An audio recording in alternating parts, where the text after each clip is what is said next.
Graça de Deus, Ele se revelar a nós. E nesta manhã o Senhor nos chama a essa resposta que o nosso irmão nos apresentou. Bom dia a todos, graça e paz da parte do nosso Senhor Jesus Cristo, a igreja, amém? Já deu um caloroso bom dia para o irmão, a irmã que está do seu lado, para a criança que está perto de você.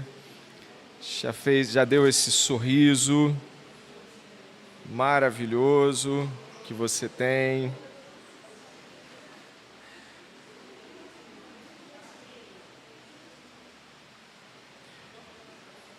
Nesta manhã que o Senhor nos deu, nós estamos alegres por poder estar na casa de Deus, que é a igreja do Deus vivo. Só para dar a satisfação que é requerida, é necessária, eu botei no grupo lá, alguns desafios que tenho passado com a minha mãe.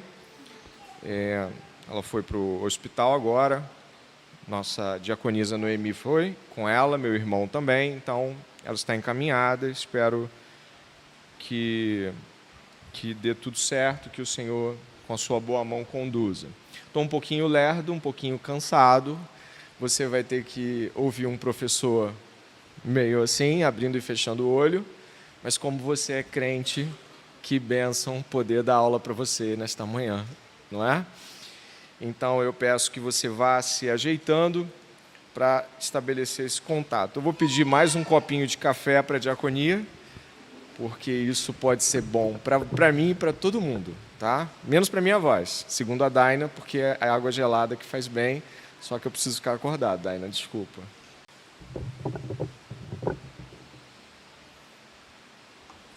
É muito importante, irmãos, que sempre que a gente, sem negligenciar nossas vocações e chamados de cuidado aos pais, à família, já levei minha mãe para o hospital diversas vezes. Hoje foi administrável ela ir com o meu irmão, que é família, e com a Noemi, mas é sempre importante que nós não nos dobremos às circunstâncias. Porque é importante o pastor falar isso. Eu sou feito de barro igual você. Então minha cabeça fica girando, pensando em muitas coisas. Mas é muito importante que a gente saiba que existe um Deus dando suporte a todas elas. Quando nos entregamos às circunstâncias, nós nos dobramos ao Deus circunstância.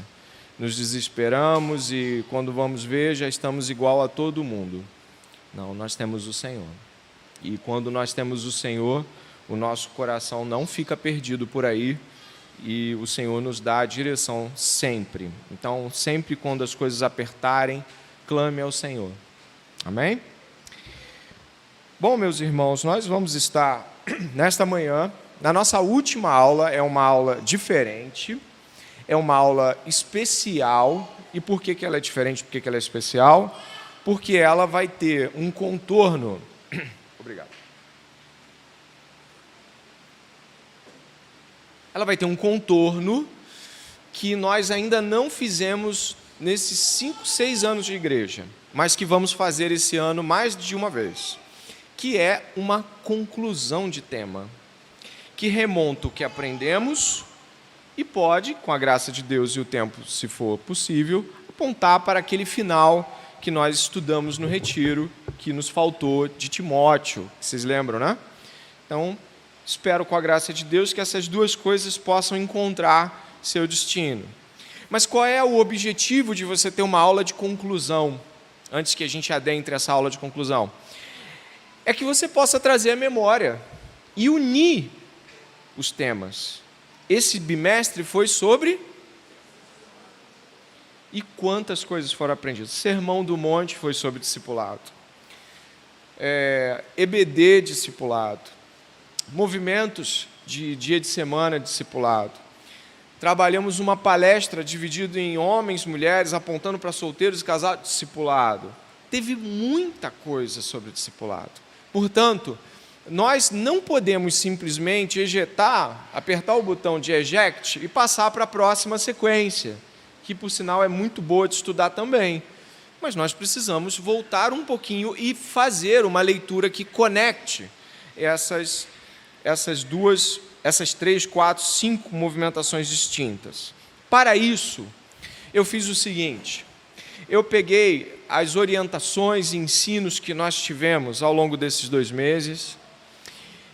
Eu peguei 1 Timóteo e fui cruzando as temáticas. Então você vai ver frases de sermões logo depois de um trecho de Timóteo lançado aqui na tela. Qual é o objetivo? Exatamente, fazer essa unidade de pensamento. Você vai lembrar, às vezes eu vou até perguntar, e aí, você lembra dessa aqui? Alguns irmãos mandaram frases que daqui a um pouquinho eu vou colocar no grupo, frases que marcaram os irmãos. Olha, essa frase foi importante, esse trecho do sermão. Então, eu gostaria que você pudesse, nesse momento, se estabelecer com a primeira epístola de Timóteo aberta, como eu vou fazer aqui também, e, em seguida, você pudesse ir caminhando comigo nesta 1 hora de aula. Pode fazer pergunta, pastor? Pode fazer pergunta, não tem problema. Se dentro de algo que eu não mencionei, você se lembre de algo importante, eu não me importo, não, fico muito feliz com a sua inserção. 1 Timóteo, nossa aula final então vai começar agora, nesse momento. Já está aqui, a aula final, discipulado. E nós vamos ao Senhor em oração. Pai, te agradecemos pelo que aprendemos até esse momento. E agora, nesse desfecho, nós te pedimos que o Senhor nos mostre o que não poderíamos jamais ter esquecido e o que nós precisamos levar daqui para frente, nessa jornada de conhecimento de Deus, do Deus que se revela e de como devemos responder a esse Deus. Que nessa manhã o nosso coração se lembre das coisas que o Senhor ensinou ao longo desses 2 meses. Em nome de Jesus, amém. Vamos lá? Antes de mais nada, a gente precisa lembrar desses fundamentos, né? A Igreja Batista do Discipulado, ela é uma igreja de discípulos, igual à igreja presbiteriana, igual à congregacional, igual à comunidade evangélica. Qualquer igreja é uma igreja, se for genuinamente uma igreja cristã, uma igreja de discípulos. Não é a Igreja Batista do Discipulado que é uma igreja de discípulos. Toda igreja cristã, ela é composta de discípulos, que é um dos títulos, talvez o mais usado no Novo Testamento, para nos distinguir daqueles que não são seguidores de Jesus. Discípulos. Tem santos, membros, mas discípulos é muito frequente. Por isso, quando nós pensamos na Igreja Batista do Discipulado, ser uma igreja que pratica o discipulado cristão e é uma igreja de discípulos, até aí não falamos nada diferente de qualquer denominação cristã. É uma igreja de discípulos. Mas o que é um discípulo? Nós tivemos essa explicação, você deve lembrar. Antes de discipular outras pessoas, precisamos nos tornar discípulos, precisamos nos certificar de que seguimos Jesus. O que é um discípulo? Discípulo é seguidor. É isso. É um seguidor. Ele está seguindo alguém. Ser discípulo de Cristo significa pelo menos isso. Um discípulo de Jesus segue os passos dele, agindo conforme ele ensinou e viveu. E ainda, dentro dessa questão, nós também precisamos mencionar de que estamos diferente de outros processos de discipulado, processo de discipulado grego do passado, discipulado medieval, de qualquer líder que possa ter postulado alguma filosofia, discipulado dessas igrejas, dessas seitas doidas que tem por aí. Nós temos algo diferencial, além da verdade, que nós seguimos a verdade, é de que estamos unidos a Cristo numa aliança de sangue. O nosso discipulado perpassa, começa, termina em uma aliança com Jesus Cristo. O nosso discipulado não acaba. Eu digo em termos de diferenciação, nós somos discípulos de Cristo porque Ele fez uma aliança conosco e nos chamou para segui-lo. Então, essa aliança de Jesus nos faz discípulos perpétuos de um mestre que sempre vai nos ensinar. Estaremos aprendendo de Deus para sempre em Cristo Jesus. E isso, irmãos, vamos lá, aprender do Filho de Deus. Presta atenção. isso não pode ser motivo senão de muita alegria. Esse foi o primeiro sermão da série de sermões em Mateus 5, não foi? Nós somos discípulos, e aí podemos avançar, nós somos discípulos felizes.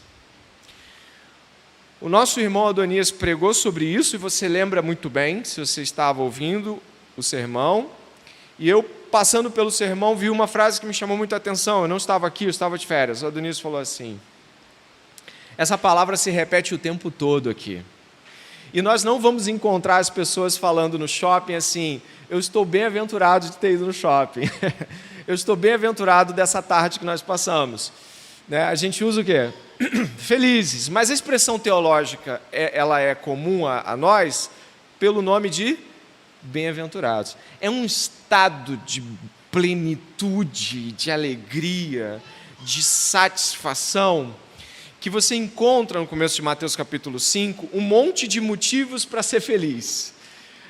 O mundo elenca motivos pelo qual são felizes, né? Nós começamos assim: sou feliz porque sigo Jesus. Eu sou feliz porque eu sou discípulo de Jesus. Eu sou um seguidor de Jesus. Isso já é motivo de felicidade. Logo, as bem-aventuranças são um enorme compêndio de felicidade. Discípulo de Jesus é feliz, é bem-aventurado, é repleto, é cheio. Nós não somos pessoas que devem viver se arrastando com o rosto fechado, com a cabeça baixa, como se a vida fosse uma grande bola de ferro que eu arrasto e um dia eu vou ser feliz, na glória. Não. Os discípulos são bem-aventurados, e as bem-aventuranças são um enorme contraposto ao mundo. Os perseguidos, os que choram, os pacificadores, né? Os puros de coração, todos esses são completos, os humildes de espírito, os misericordiosos, eles são felizes. O discípulo é alguém feliz. E aí já vai uma pergunta antes da gente seguir e entrar de cabeça em Timóteo. As pessoas te veem feliz por seguir Jesus? Ou é um peso seguir Jesus? Eu estou passando uns dias difíceis. Os de mais de perto têm ouvido. Olha, dias terrivelmente difíceis. Mas eu sou feliz com Jesus. Tem uma canção que foi escrita em meio a muita tristeza. E o refrão dela é: sou feliz. Você conhece o contexto dessa música? Eu recomendo você buscar o contexto de composição de Sou Feliz com Jesus, meu Senhor. Portanto, o discípulo é alguém feliz, que tem um monte de motivos para ser feliz com Jesus. E nós vamos estar lembrando de dois discípulos muito felizes, Timóteo e Paulo. Então, a carta de Timóteo, a qual você está aí com ela aberta, começa dizendo assim: Paulo, apóstolo de Cristo Jesus, por ordem de Deus, nosso Salvador, e de Cristo Jesus, nossa esperança, a Timóteo, verdadeiro filho na fé, que a graça, a misericórdia e a paz da parte de Deus Pai e de Cristo Jesus, nosso Senhor, estejam com você. Bom, nós lembramos disso há poucos dias atrás, de que Paulo está sob ordenação do Senhor. Você lembra disso? Paulo não falou assim: eu queria seguir Jesus, aí Jesus, então vem. Timóteo falou assim: eu queria tanto ser crente, não seja. Não existe, essa realidade não existe, você entendeu? Paulo por ordem, Timóteo por ordem, e eu e você por ordem. Nós somos chamados para isso. Nós somos escolhidos, eleitos por Deus em Cristo Jesus, desde antes da fundação do mundo. Então, nós precisamos nos lembrar disso Porque falamos sobre não sermos voluntários? Todos lembram? Não somos voluntários aqui. De manhã você veio com uma boa vontade para a igreja. Que favor você fez ao pastor André? Não! Por ordem de Deus. Mas isso também nos traz um aspecto muito importante. Se você olhar para o texto bíblico que está aí, você vai ver que Paulo diz quem ele é o quê? Logo de cara, Paulo, pode falar, é uma aula de escola bíblica. Paulo, apóstolo. Paulo recomenda também que Timóteo não esqueça quem ele é para Paulo. Verdadeiro filho. Timóteo é um discípulo de Paulo, imitador de Jesus. E isso nos faz lembrar daquele sermão que tivemos sobre Mateus capítulo 5, verso 13 ao 20. Somos o sal e somos luz. Você lembra disso? E uma das coisas que nós lembramos dessa disposição aqui, pode ver no slide seguinte, é o que nós temos aqui. Temos aqui ele dizendo claramente, isso é o que vocês são e é isso que vocês devem fazer. Não temos crise existencial, somos ordenados por Deus. Ninguém fica assim, o que eu sou? O que eu faço nessa terra? Não tem propósito? Tem, sal e luz. Cristãos sabem quem são, não há lugar para dúvidas ou democracia. Vou escolher o que eu vou ser. O sentido existencial, a busca por ser alguém, a vocação do fazer na vida. Nas bem-aventuranças, Jesus diz quem são os felizes verdadeiramente. Os discípulos agora são ordenados a aceitar quem já são. Por que nós temos crises existenciais sendo crentes? É porque nós esquecemos quem já somos ou tentamos ser o que jamais nos foi ordenado a ser. Paulo já chega com um crachá, eu sou apóstolo. Quem mandou eu ser apóstolo foi Jesus. Ponto. Se eu e você não buscarmos compreender isso, nós vamos começar a tentar entender a ótica da vida por outra percepção. Quer ver uma coisa? Quero ser militar, quero ser mãe, quero ser casado, quero ser médico, quero ser professor, quero ser... Tudo bem, mas você entende que isso não é o ser essencial? Entende, né? Acho que sim. Não é a essência de quem somos. Isso pode ser um reflexo instrumental do nosso ser. A gente pode ser sal e luz como advogado, professor e tudo mais, como pai, como mãe. A gente reflete sal e luz, mas a gente já sabe o que é. Então, se a gente não conseguir passar para aquele concurso, ainda assim somos sal e luz, fazendo todas as outras coisas, vendendo picolé na rua, catando latinha. E eu não estou desmerecendo essas pessoas, só estou querendo dizer para você que não é isso que nos define. O que somos, já o somos, e dado por Deus, devemos sê-lo. E ponto. Quando é que acontecem essas crises, pastor? Quando alguém repousa sobre o que ela quer fazer, do sonho dela, ao invés dela subir um degrau e olhar por cima.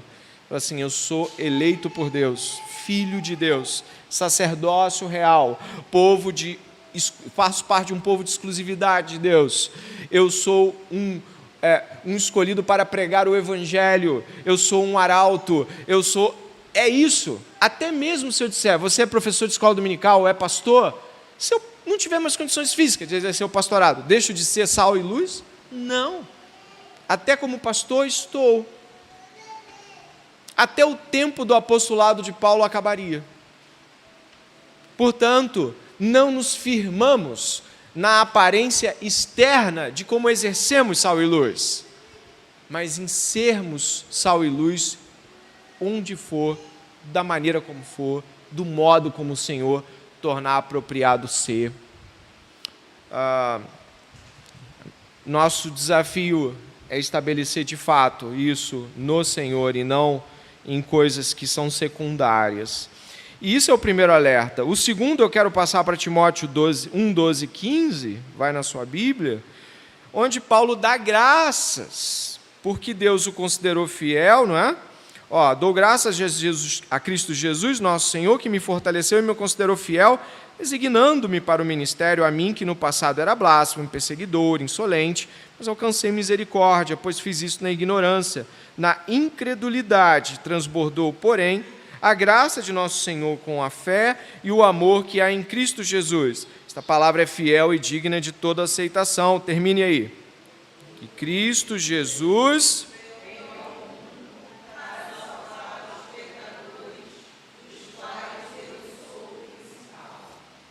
Quando estávamos estudando o segundo sermão, o terceiro sermão de Mateus, capítulo 5, nos deparamos com uma frase de Heber Campos Júnior que alguns anotaram. A frase é muito pertinente. Cristo veio não somente para escancarar nossa falência em não conseguir cumprir a lei, mas veio para ser também o nosso socorro. Você entendeu? Não é apenas o Paulo que diz, não consegui, insolente, blasfemador, desgraçado da vida, fiz tudo errado. Não, tem o socorro de Deus. Estamos aqui porque fomos socorridos pelo Senhor. Estamos aqui reconhecendo isso. E uma das coisas que faz com que nós realmente sejamos humildes é reconhecer de onde fomos tirados. E eu continuo aqui ainda naquele sermão de Mateus 5, 17 ao 20, onde você vai encontrar essa lembrança. A verdadeira humildade reconhece a distância entre a santidade absoluta de Deus e a nossa miséria. Ao reconhecer nossa miséria, a nossa distância para com Deus, Cristo pode nos dar a sua justiça, ao crermos que Ele sim é o único justo. Existe aqui um caminho de justiça. A santidade de Deus leva-nos à nossa humildade, então a justiça de Cristo pode ser derramada sobre nós. Paulo fala assim, Ele me considerou fiel, como é que pode alguém me atribuir fidelidade sendo um blasfemo, sendo alguém que perseguia a igreja de Cristo? Deus em Cristo Jesus não nos olha como nós nos vemos. Ainda diante dessa realidade, o verso 18 de Timóteo 1 diz assim, esta é a admoestação que faço a você, meu filho Timóteo, segundo as profecias que anteriormente foram feitas a seu respeito, que firmado nelas, você combata o bom combate. A gente sabe que Timóteo tinha uma dificuldade muito grande com algum tipo de acovardamento, ou envergonhamento, ou timidez. Não dá para precisar, mas fato é que pelas menções continuadas, ou pela idade de Timóteo, ou mesmo por sua característica de personalidade, Timóteo parecia alguém que se mantinha a alguns passos do confronto. Ou quando Paulo não estava do lado dele, de alguma forma ele fazia um movimento um pouco mais recuado. O recuo, Paulo não admite de forma alguma. Ele vai elencando quem Timóteo é, quem Deus é, quem Paulo era. Depois ele vai apontar para Timóteo, vai dizer, você recebeu isso você foi posto mão sobre você.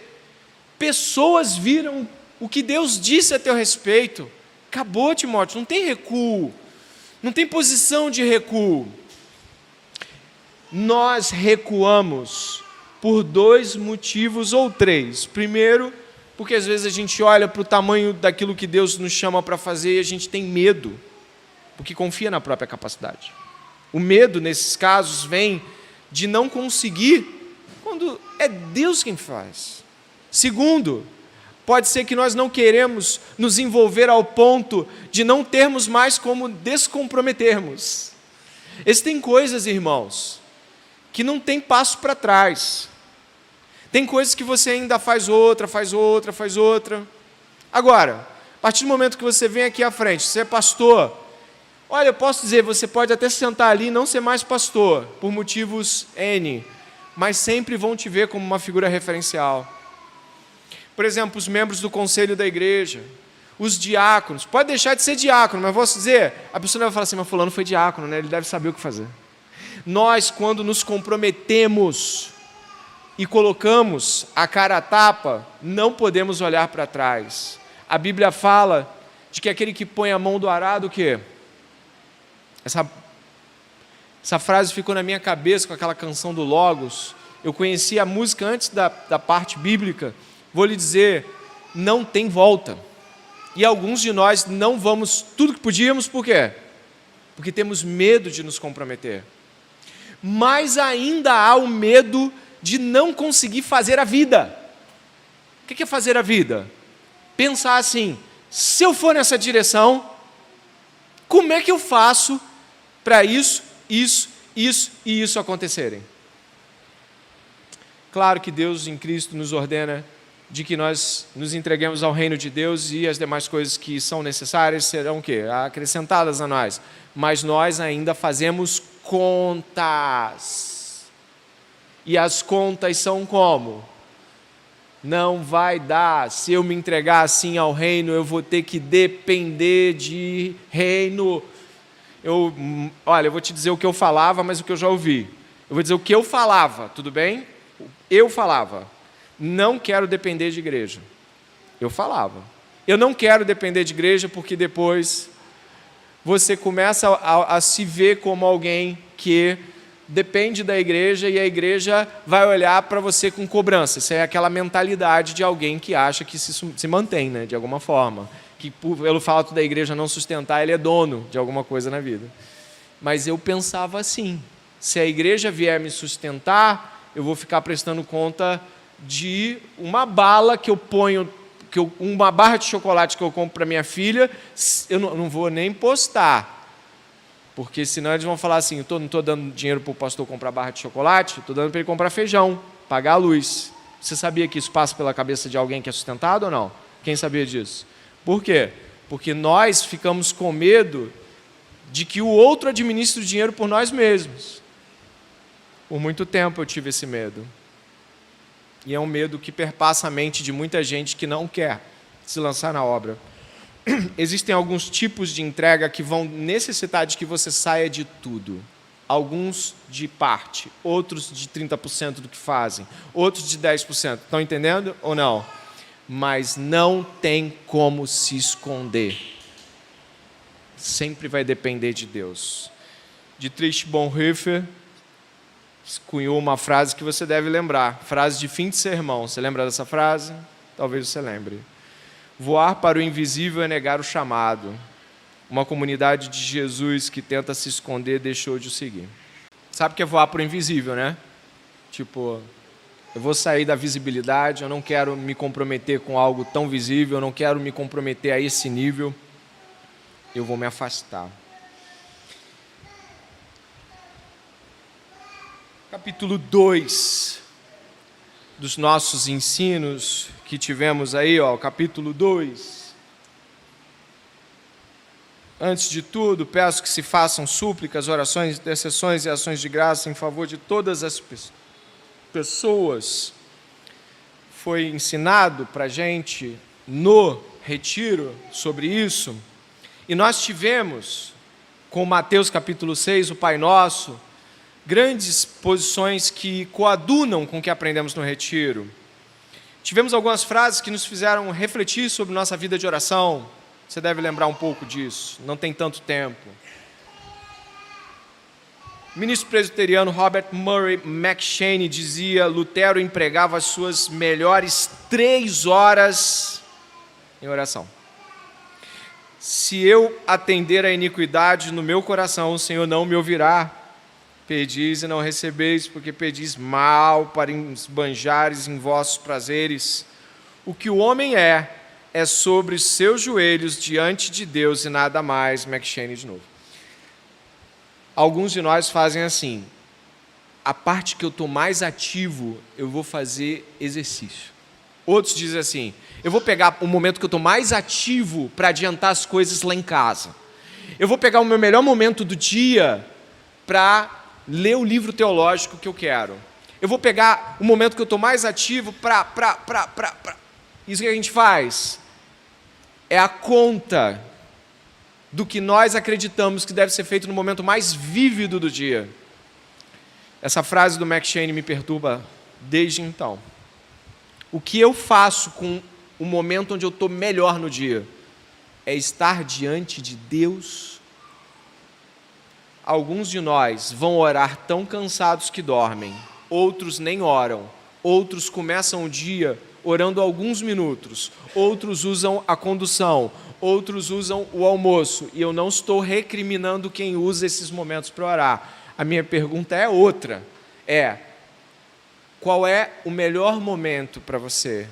Qual é o momento de mais atividade? Mas, quanto tempo você gasta falando com outras pessoas? Quanto tempo você gasta falando com Deus?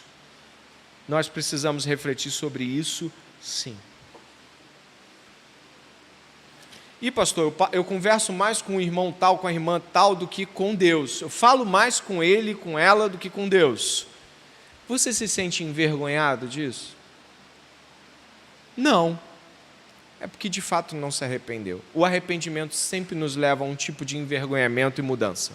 Quando é arrependimento, tem tristeza, envergonhamento, lamento pessoal e uma atitude profunda de voltar-se para Deus em mudança. Se não tiver isso, meu irmão, desculpa, esses são elementos básicos do arrependimento. Deus está certo, eu estou errado. Eu preciso nesse momento, não é assim, daqui uma semana eu vou mexer nisso. Não, arrependimento, ele é tão perturbador que parece que você só tem aquele momento para você fazer aquela mudança. Então, quando nós não nos lamentamos por usar o melhor de nós, não em oração, certamente não consideramos oração algo tão alto assim. Leonard Ravenhill dizia que era o movimento mais elevado que o espírito humano pode fazer é falar com Deus. O autor de Hebreus diz que isso é um novo e vivo caminho pelo qual podemos passar. Nós precisamos pensar nisso. Ainda sobre aqueles sermões, o nosso Pai nos ouve, nós temos ainda a consideração de 3 motivos pelo qual devemos orar. Primeiro, Deus escolheu que a oração seria o modo como Ele alcançaria os fins desejados a Ele das coisas que Ele decretou desde toda a eternidade. Segundo, a oração nos transforma, tanto estando expostos à presença do Espírito Santo, quanto, é claro, nos transforma porque as respostas que Deus dá, elas direcionam o nosso coração. Terceiro, ela reflete nossa dependência de Deus. Quem mais ora, mais tem consciência de dependência e expressa isso orando mais ainda. Nós aprendemos isso tudo, né? Nós aprendemos tudo isso juntos. Terminamos aquele sermão com uma frase, um texto do Spurgeon. A oração em si mesma é uma arte que somente o Espírito Santo pode nos ensinar. Ele é o doador de todas as orações. Rogue pela oração e ore até que consiga orar. Ore para ser ajudado a orar e não abandone a oração porque não consegue orar, pois nos momentos em que você acha que não pode, que realmente está fazendo as melhores orações. Às vezes, quando você não sente nenhum tipo de conforto em tuas súplicas e o teu coração está quebrantado e abatido, é que realmente está lutando e prevalecendo com o Altíssimo. Ore, isso nunca esqueci isso. Eu ensinei isso numa Coaminical há, 7 anos atrás. Essa frase estava lá. E eu continuo repetindo ela para mim e para os outros. Ore até conseguir orar.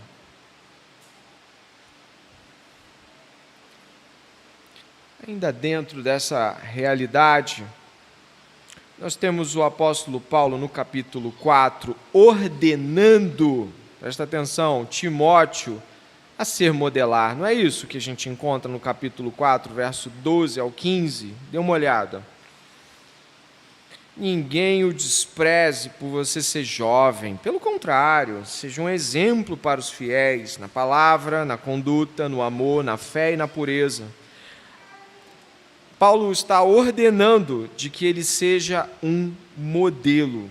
Ou seja, mais à frente aqui, inclusive, ele vai dizer que o progresso dele, verso 15, dá uma olhada, por favor, deve ser visto por todas as pessoas. Os nossos progressos espirituais inspiram e estimulam pessoas a avançar mais. Não somos pessoas fechadas que não podem ser vistas avançando. É possível que você acredite que os avanços espirituais que você tem dizem respeito somente a você. Não é verdade. Não é verdade. Nós aprendemos numa das aulas de escola bíblica sobre discipulado que tanto devemos ser modeladores ativamente, como tipificadores em termos de passividade, ou seja, de sermos vistos. O próximo slide aí.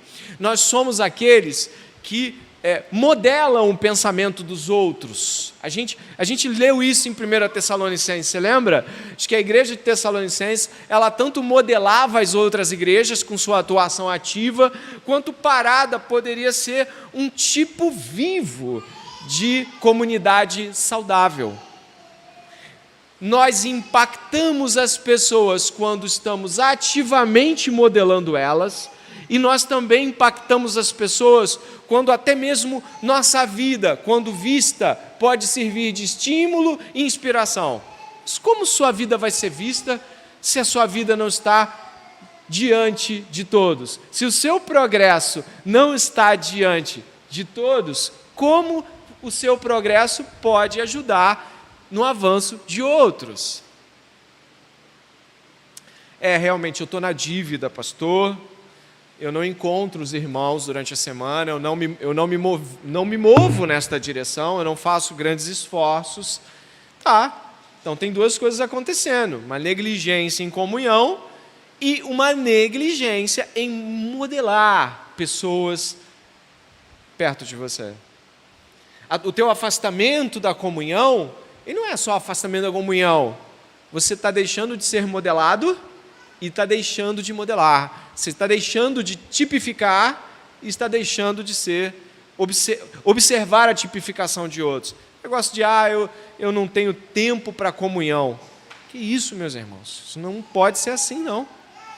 Por isso, Paulo está dizendo para Timóteo de que a vida cristã, ela é uma vida, e aí eu passo para o próximo slide, dedicada a discipular.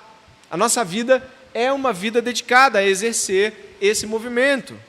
Qualquer alegação de amor a Deus, não demonstrada mediante o amor ao próximo, equivale ao amor a um falso Deus. Que epístola de apóstolo fala isso? Que epístola de apóstolo fala que eu devo amar os irmãos que eu vejo, senão eu não amo Deus nenhum? João, ele fala o quê? Se eu não amo o irmão que eu vejo, como posso dizer que amo o Deus que eu não vejo? Olha que punhalada na nossa negligência. Então, exercer uma boa influência espiritual deve ser algo que nós nos comprometemos. O nosso pacto de membresia, inclusive, tem isso. Dentro dessa realidade, ainda no capítulo 4, o apóstolo Paulo diz que deve haver um exercício da parte de Timóteo na piedade. Você lembra disso, né? Exercite-se pessoalmente na piedade. Quem lembra que a gente falou de piedade no retiro? Você lembra de uma frase que piedade é? Levanta a mão. A Rita balbuciou, voltou.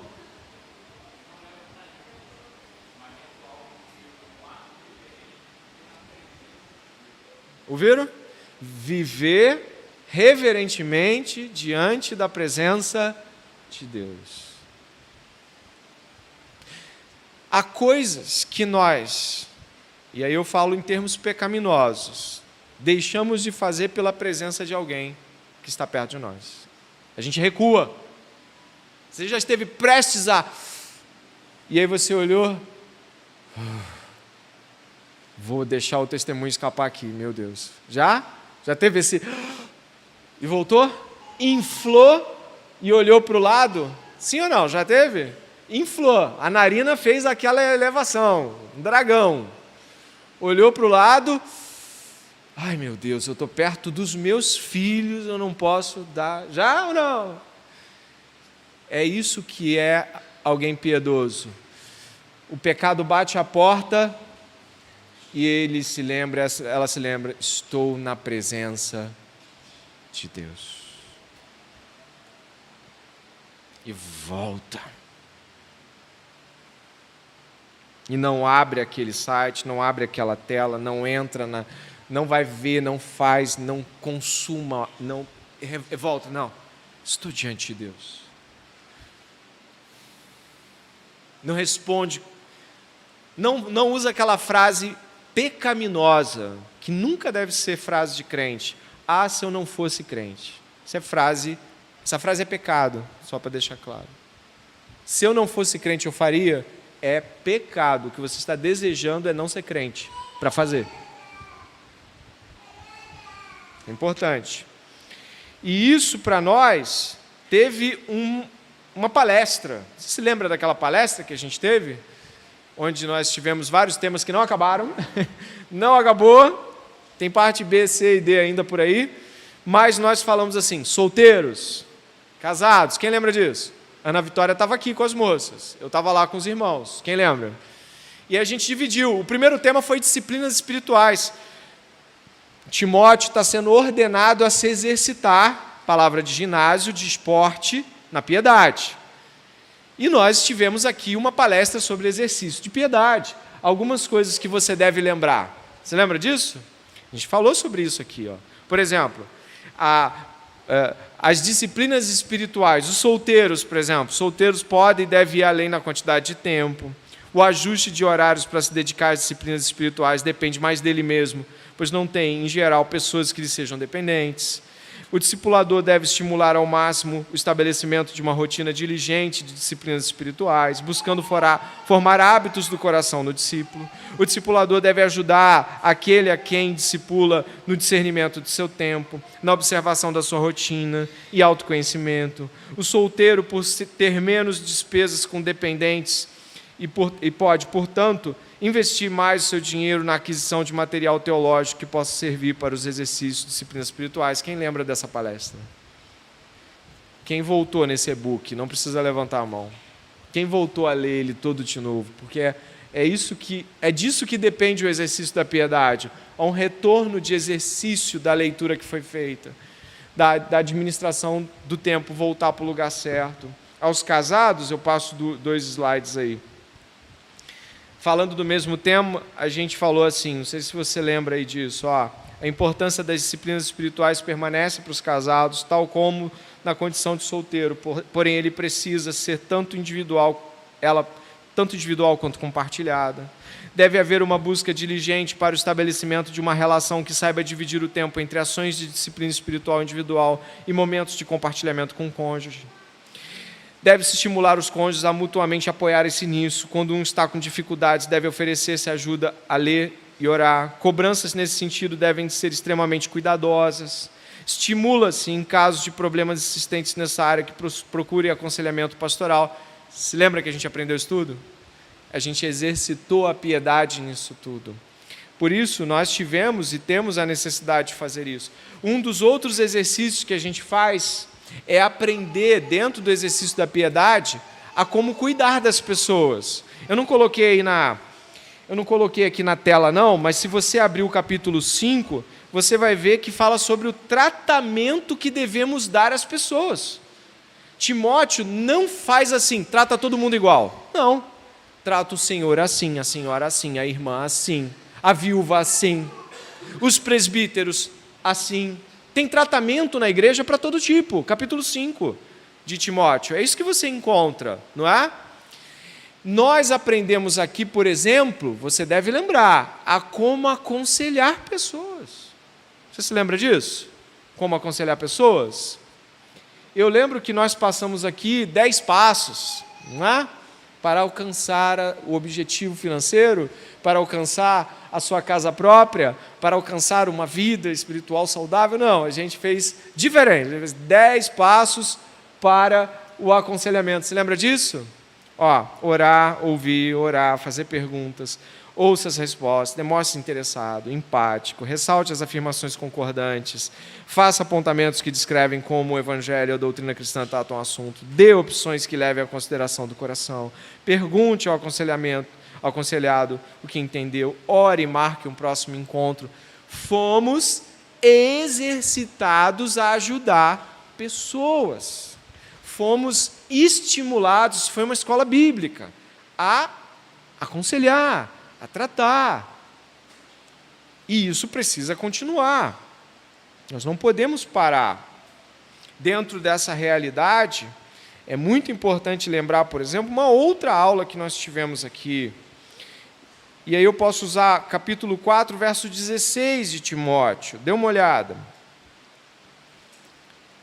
Cuide de você mesmo e do quê? Da doutrina. Continue nesses deveres, porque fazendo assim você salvará tanto a si mesmo como os que te ouvem. Irmãos, cuida de ti mesmo e da doutrina. Timóteo está sendo ordenado a ter um olhar em relação a ele e ao aspecto doutrinário que farão bem a ele e a todo mundo que ele cuida. E aí eu bato na doutrina ferrenhamente. Ninguém aqui tem vida fácil.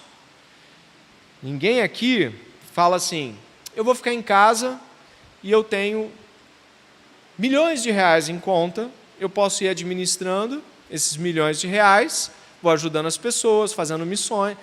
Não conheço pessoas assim aqui. Tem pessoas que podem ter uma situação mais estável que a outra, mas ninguém aqui que nesse momento cruzar os braços e não for trabalhar, vai ter garantias de vai ter sempre dinheiro. Não tem isso, ponto. Então todo mundo aqui trabalha, todo mundo se esforça, todo mundo estuda, todo mundo tem problema, todo mundo tem parente para cuidar. Só que nós precisamos ter cuidado com a doutrina. Se não formos pessoas que cultivem uma mentalidade doutrinária, a nossa negligência teológica vai afetar tudo. Daqui a pouco você está se aconselhando comigo do básico do básico. Por que a gente tem que perdoar, pastor? Eu não sei por que a gente tem que perdoar. Quando você já devia ter defendido isso na mente, né? Na hora que veio o não perdão, você tem um arcabouço de coisas que você lembra que foi ensinado e que aprendeu sobre perdoar. Irmãos, muitos de nós nos tornamos, infelizmente, pessoas negligentes doutrinariamente, às vezes até porque a igreja é uma igreja forte doutrinariamente. O que eu quero dizer com isso? Tem doutrina na EBD, tem doutrina no culto de quinta, tem doutrina no discipulado que tu recebe, tem doutrina. Aí sabe o que você pensa? Beleza, já tem tanta doutrina aqui, é só esperar que ela caia do céu. Não compra um livro, não lê um livro, não se interessa, não pede literatura, não pergunta a proposta de leitura e continua numa atitude altamente receptiva e zero ativa. E aí você pergunta assim, e aí, está lendo que livro? Eu estou lendo um que minha discipuladora passou, lentamente, meia frase por dia. Olha, existem pessoas que leem talvez menos do que gostariam, mas têm o desejo demais. Isso é muito importante. Todos nós, ou muitos de nós, gostariam de ter mais tempo para leitura, gostariam de ter mais livros, ou mais acesso à literatura, mas faz muita diferença quando nós não temos desejo por isso, quando nós simplesmente ficamos passivos a essa realidade. Sabe o que acontece? Vou te dizer uma coisa de discipulador, de gente que, eu discipulo há 14 anos. 14 anos. Minha esposa e eu começamos há 14 anos atrás. E sabe uma das coisas que mais me chama a atenção? É de que pessoas que crescem, e crescem bastante na fé, elas têm um estímulo e um desejo que vai além da cota que tu dá, e além do interesse que você dá a ela. Elas têm um interesse pessoal pela doutrina, que fazem com que ela abra um artigo. E sabe uma das coisas que mais me enriqueceu ao longo desses anos? Eu que não tive a oportunidade de ser discipulado por pastores, e não, olha irmãos, eu busquei, continuo buscando, e eu espero que um dia eu encontre alguém que me ajude a carregar o fardo, ou pelo menos me ouça, já vou ficar feliz. Se me ouvir os meus barulhos, sabe quando você chega e desaba? Eu quero desabar também. Mas eu sempre pensei, se eu não buscar para dar que vai ser do meu discípulo, da minha discípula, da minha esposa? Essa é a minha mentalidade. Se eu não me interessar, o que vai ser dele? Isso sempre me estimulou a ir atrás. Eu não fico pensando na pessoa como dependendo de mim. Eu fico pensando em, é minha responsabilidade buscar mais pela igreja. É minha responsabilidade. E olha que eu discipulo gente que eu considero bom em teologia. Eu não fico assim, o Igor está fazendo mestrado de teologia. O Igor está fazendo mestrado, ele se cuida. Eu não tenho, a minha mente não é o Igor, ele não sabe, entendeu? A minha mente é, eu sou discipulador do Igor. Cabe a mim buscar, cabe a mim abrir uma teologia sistemática. Eu sou discipulador da Olivia e da Elisa, que o Senhor permita que outros mais se acheguem a elas no futuro, mas eu devo fazer isso. Essa é a minha responsabilidade. Eu preciso. Eu não fico esperando que você traga algo. Eu vou. Eu fui muitas vezes abençoado por discípulos que trouxeram coisas para mim, que eu não sabia. Palavras que eu não sabia. Doutrinas que eu não sabia. Para mim foi muito, muito bom, porque eu fui lá e meti as caras. Eu falei, meu Deus do céu, ela trouxe um troço que eu não sabia. Que vergonha. Eu vou atrás disso. Precisamos desta fome. O autor de Hebreus dá uma chinelada no seu público, quando ele fala assim, olha só. Pois quando já deviam ser mestres, levando em conta o tempo decorrido, vocês têm novamente necessidade de alguém que lhes ensine quais são os princípios elementares dos oráculos de Deus.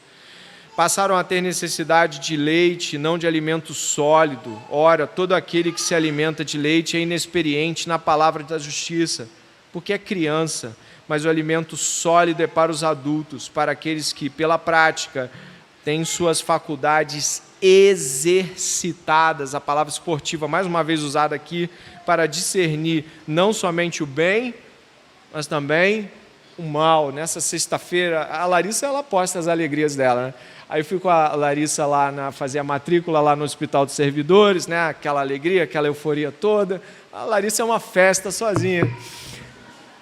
E a gente conversou bastante, e quando a Larissa entrou num negócio lá para fazer uns documentos, eu abri o celular e fui ler livro. E depois a gente foi lá tomar um café com a Raquel. E eu já tratei logo de falar do livro que eu estava lendo quando a Larissa ficou 20 minutos. Eu não estou me exaltando, eu não sei se eu estou tentando passar uma mentalidade, eu espero estar sendo humilde o suficiente para que você entenda que isso não é motivo de orgulho. Mas é basicamente o seguinte, 20 minutos, pum, abri o Pilgrim. Legal esse livro de virtudes aqui. Vou ler. Legal, eu fui marcando. Chegou no café, o que aconteceu? Gente, eu estava lendo um livro ali, porque não dá para parar, o fluxo tem que seguir. E essa fome governa o povo de Deus. Uma fome por palavra, uma fome por doutrina, uma fome. Eu não sei, irmãos, mas eu quero saber mais do Deus que me ama e me governa. Toda vez que eu sei mais, parece que eu me tranquilizo mais ainda. Eu sei que Ele é maior do que eu imaginava. E aí eu sei um pouco mais, e um pouco mais, e um pouco mais. E eu também falo tudo que eu aprendo, porque é um modo de gravar. Sabe, eu aprendo um negócio, dá 15 minutos eu falo do negócio, porque eu gravo. Eu gravei, por exemplo, o que eu falei na mesa de café para elas duas ali, no centro do Rio de Janeiro. Eu falei assim, nossa, que frase é essa frase? Né? Não fico esperando que ninguém tenha vontade de ouvir, não, tá? Eu falo. E aí eu falei assim, olha o que essa mulher está dizendo, existem coisas que não podem ser ditas se não fosse por histórias, porque a simples afirmação de algo não seria suficiente. Eu falei, uau! Por isso que eu gosto de falar, contar história, acabei de contar uma. Bom, temos 10 minutos, cadê o pessoal que me governa aí? Eu sou governado. 9, Tamires. Obrigado. Mas dentro dessa realidade, eu temo que ainda tendo sido estimulados por lembrar de tudo isso, nós ainda venhamos a não nos comportar como seguidores. Não é? O que é um seguidor? É alguém que está ativamente buscando aprender.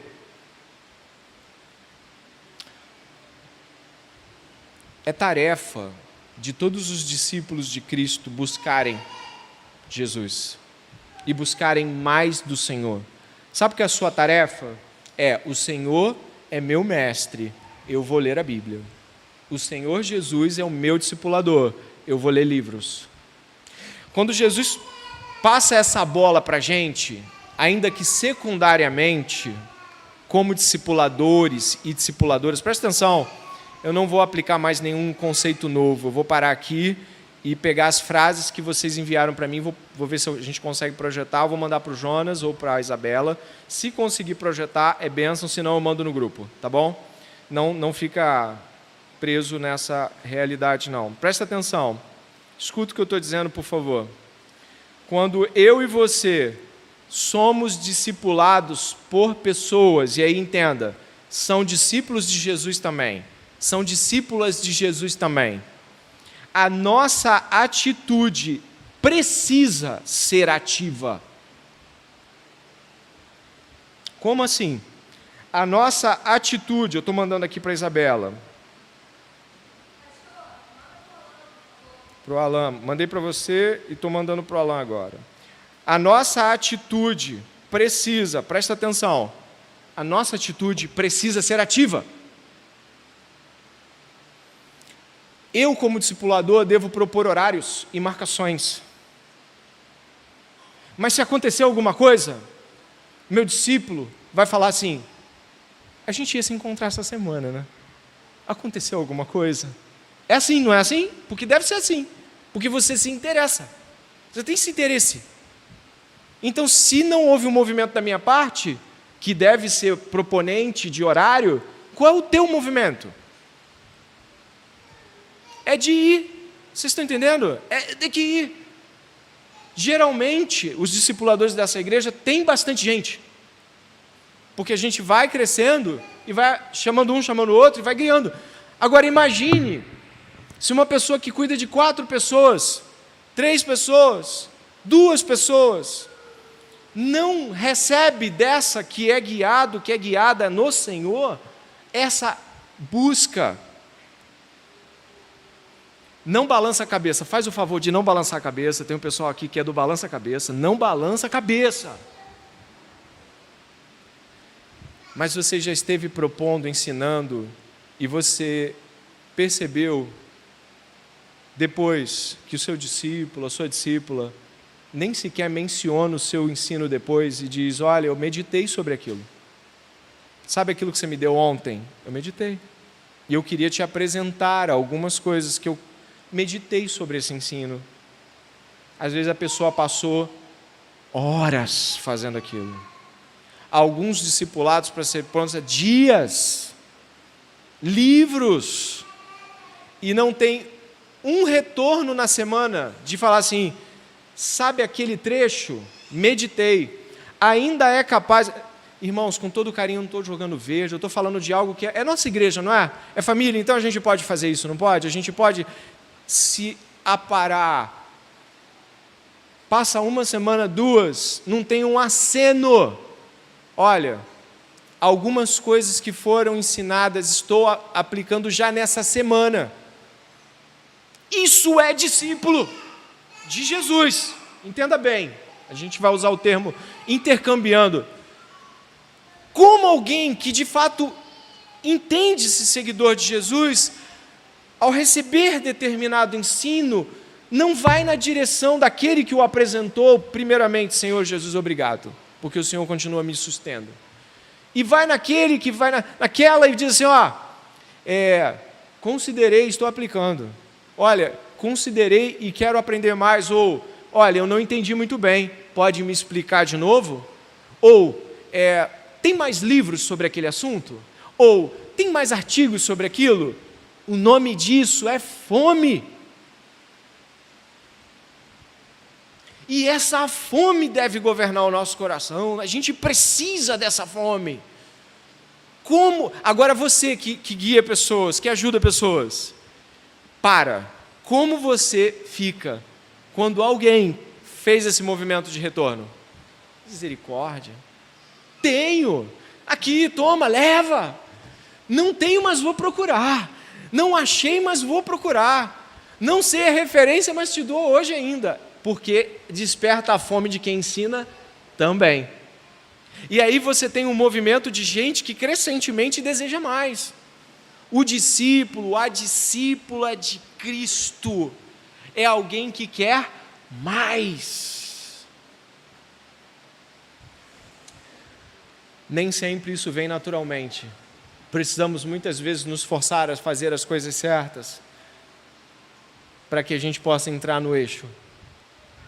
Mas isso faz parte do nosso contexto como discípulos e discípulas de Jesus. Rita e a Karina mandaram para a igreja, né? O que te estimulou ao longo desses meses? Pessoas mandaram aqui, eles estão fazendo um movimento ali possível, já vai ser visto.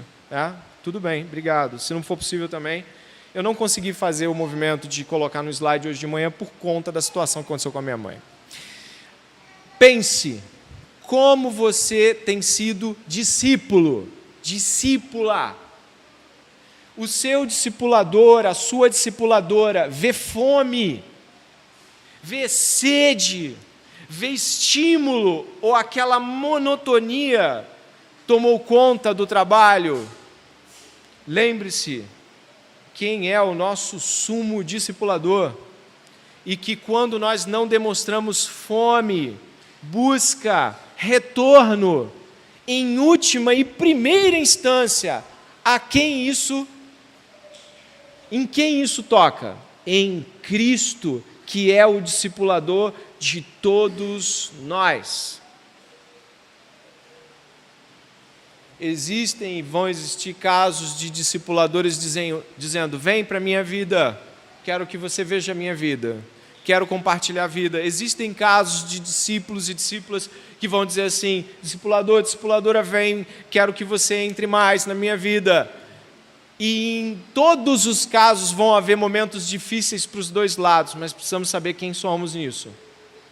E se nós nos perdermos no que é fundamental, a igreja não vai ter discipulado como estrutura eclesiológica por muito tempo. É preciso que sempre estejamos reparando essas coisas, consertando essas coisas, trabalhando essas coisas. Isso não é correção. Eu não estou trabalhando correção aqui agora. Se tiver que trabalhar correção, eu trabalho. Eu estou encorajando a igreja. Eu vou ler as frases que mandaram. Eu estava apenas esperando um sinal. Já pode? 2 minutos. Eu não sei se eu tenho esses 2 minutos, mas não tem problema não, porque a culpa não é de vocês, tá bom? Se pintar no meio do caminho, a gente vai fazer junto. Eu vou jogar aqui para a igreja e, em seguida, você que já está no grupo da igreja pode ler. Algumas pessoas mandaram frases aqui, algumas frases têm o autor, outras têm só a pessoa que enviou, independente do caso, você já está com elas aí. A Priscila Andréia mandou, ou cresce em teologia ou em outra coisa, né, Priscila? Foi quem que professou essa frase? Foi o Moura? Foi quem? Foi o Moura, não foi? Foi essa frase, né? Eu lembro de algo assim. Rita mandou, a piedade não é uma recomendação, é uma exigência. Uma das guerras da igreja é guerrear pela verdade. A igreja não é dona da verdade, a igreja é protetora da verdade. Adonias falou isso para a gente. Dá tudo de si sem reservas. Cristo se deu por nós e é nosso mediador perfeito. A irmã Tamires fez essa frase. A Isabela mandou, aqueles que vivem a justiça de Deus estão sempre preocupados com a dor dos outros, pois sabe que Deus sarou a dor dele. O Alain mandou, Os discípulos são embaixadores porque representam os valores, as virtudes e as leis do reino. Alguém anonimamente enviou aqui: não aconselhamos pessoas para resolver o problema, mas aconselhamos pessoas para apontar para Deus que resolve os problemas. Nossos discursos não podem ser desassociados de quem somos. A construção do hipócrita começa com a busca do elogio. Guardar é uma ideia de valorizar, e se apegar é fazer raízes. O elogio pode ser uma maneira de motivação para o seu desempenho. O perdão é um ato de amor. A Rosane enviou: ser educado é uma questão espiritual, principalmente na família de Deus. O Urbano mandou: posso temer a tudo menos a morte. Vida sacrificial no discipulado, pois é uma ordem de Jesus. A Sandra: motivo para discipular outras pessoas começa no amor a Deus. Ele nos amou em Cristo e por isso nós o amamos. Sermão do Monte: o Senhor nos chama ao lamento, nossos olhos estão secos, porque nossos corações estão secos. As orações nos transformam, Deus nos ouve. Oração demonstra nossa dependência de Deus. No retiro: se temos a mesma esperança, conseguimos seguir a mesma direção. Ore antes de agir.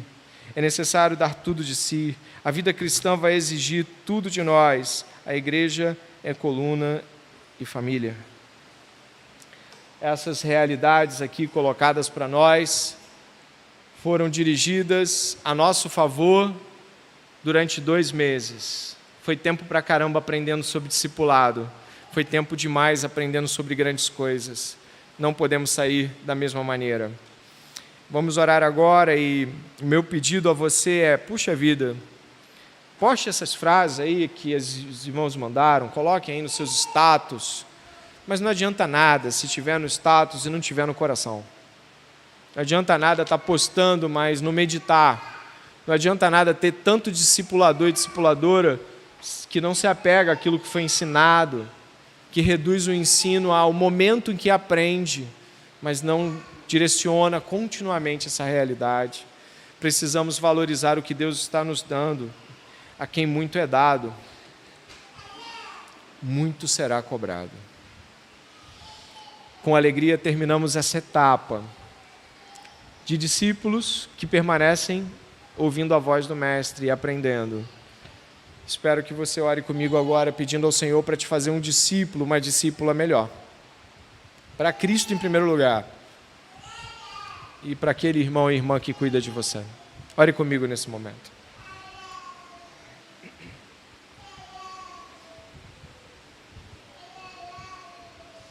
Senhor nosso Deus e nosso Pai, a igreja te agradece, ó Deus.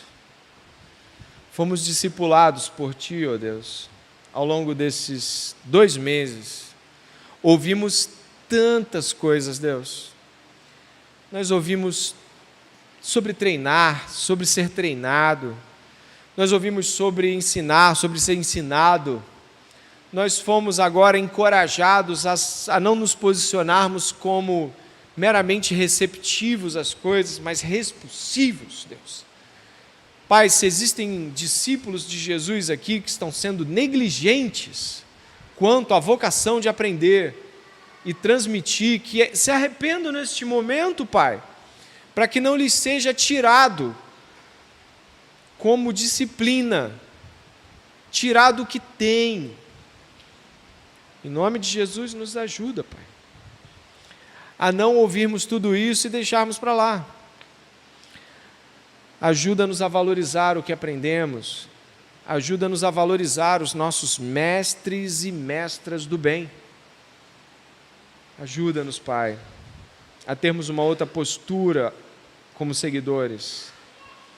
Nos ajuda a nos colocarmos à disposição para guiar pessoas que precisam ouvir tua doutrina. Nos ajuda, Deus.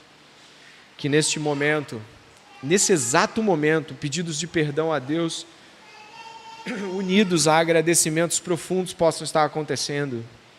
Pedidos de ajuda, com pedidos de oferta, com colocações de oferta de ajuda, Que em todas as coisas o Senhor seja glorificado nesta igreja. O Senhor que é o nosso mestre. O Senhor que é o nosso discipulador.